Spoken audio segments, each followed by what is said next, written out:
During COVID 19 and beyond, when we reinvent life and live in virtues, we find fulfillment. Hi, my name is Navy, and welcome aboard. In today's video, let's hear it from our speakers, Rena and Bridget. Hi everyone. Hi Navy. Thank you so much for inviting me to be part of this video series for young wives and young moms. My name is Rena Delozier.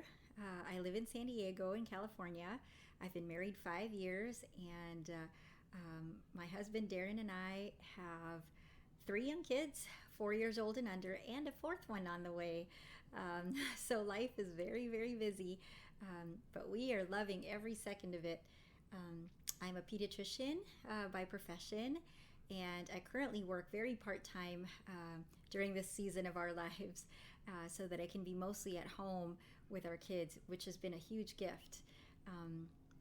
So I was asked to talk about some family traditions, either traditions from Darren's birth family or from my own, or traditions that we have started ourselves in our own family that we hope to pass on to our children and grandchildren. And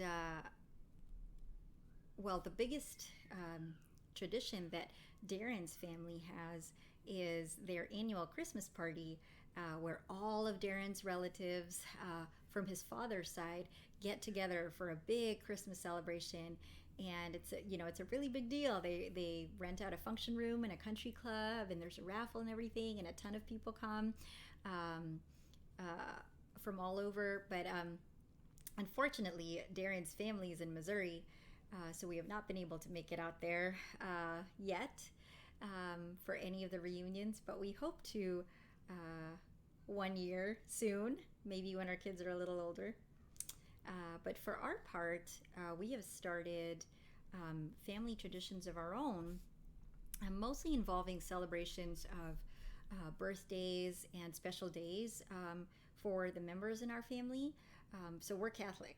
So whoever's celebrating their birthday or their baptismal day or their patron saint's feast day gets to pick the main dish that we're going to have for dinner that day, and also pick the dessert, special dessert. So it's a big hit with the young kids because there's dessert involved. And it gives us an excuse to celebrate, something pretty much every month.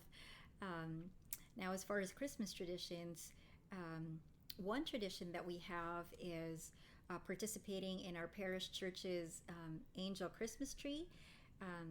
And the way that works is each of our kids picks out an angel paper ornament from the angel tree in our parish, and we buy a Christmas present for the boy or girl listed on that ornament.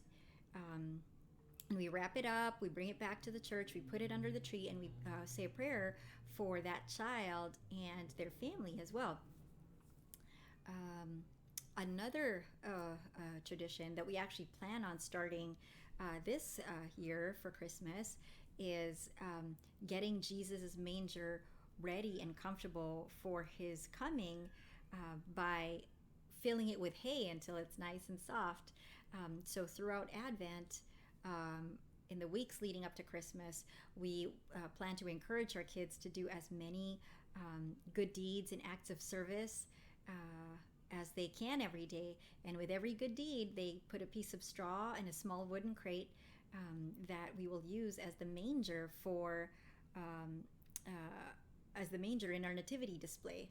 So where we will lay the baby Jesus on Christmas Day. And this is actually a tradition from my side of the family.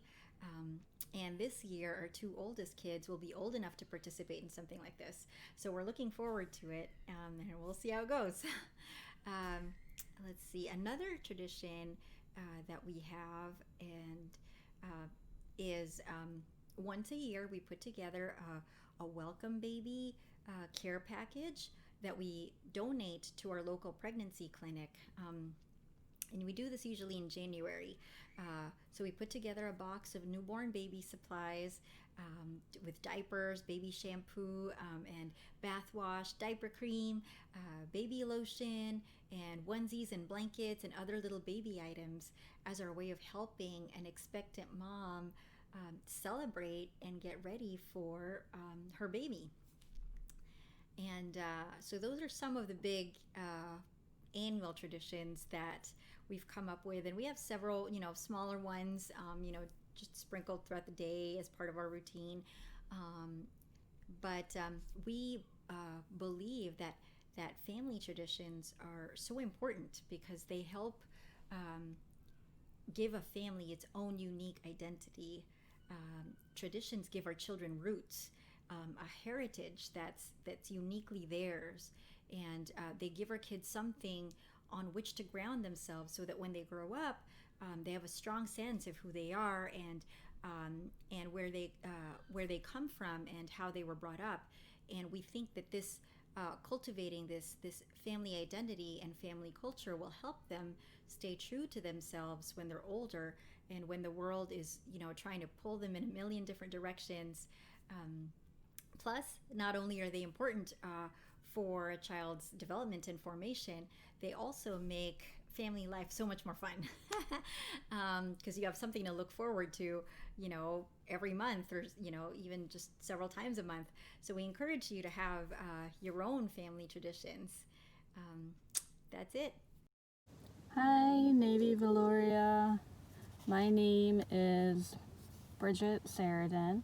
I am a military wife from the U.S.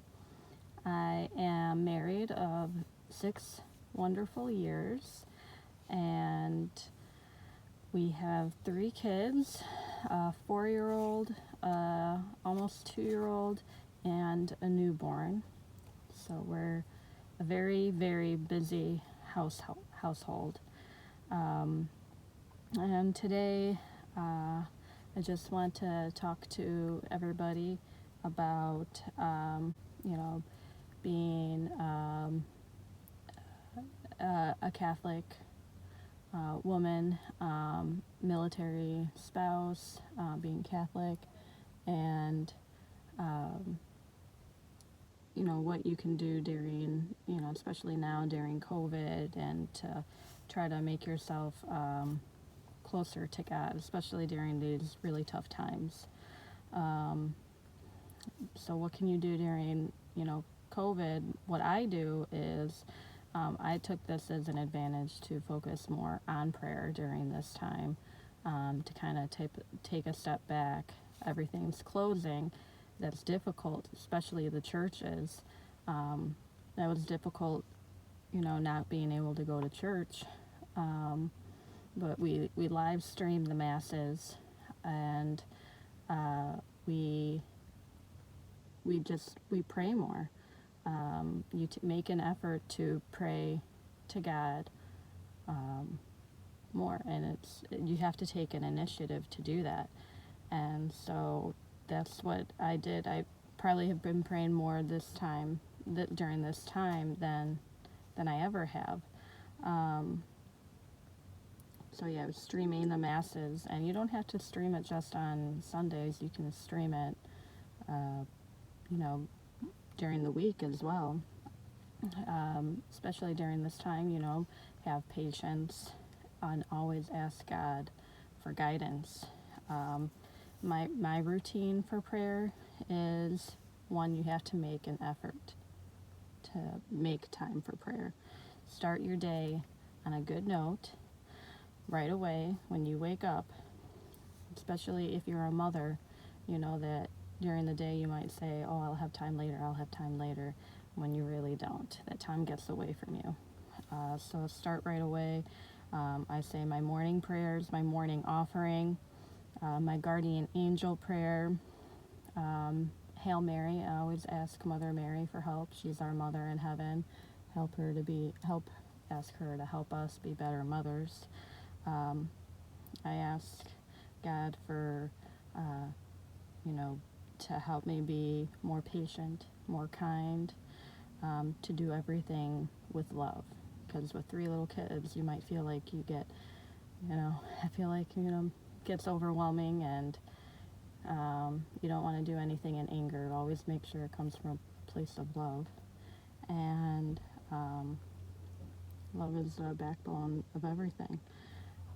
In the morning, you want to examine your conscience. What can I do today, that yesterday I want to improve on? Hail Mary, our Father. And then I also say prayers before meals. Rosary is really important. I said Mother Mary. I would say the Hail Mary, and asking Mother Mary for help. Praying the Rosary every day is very important.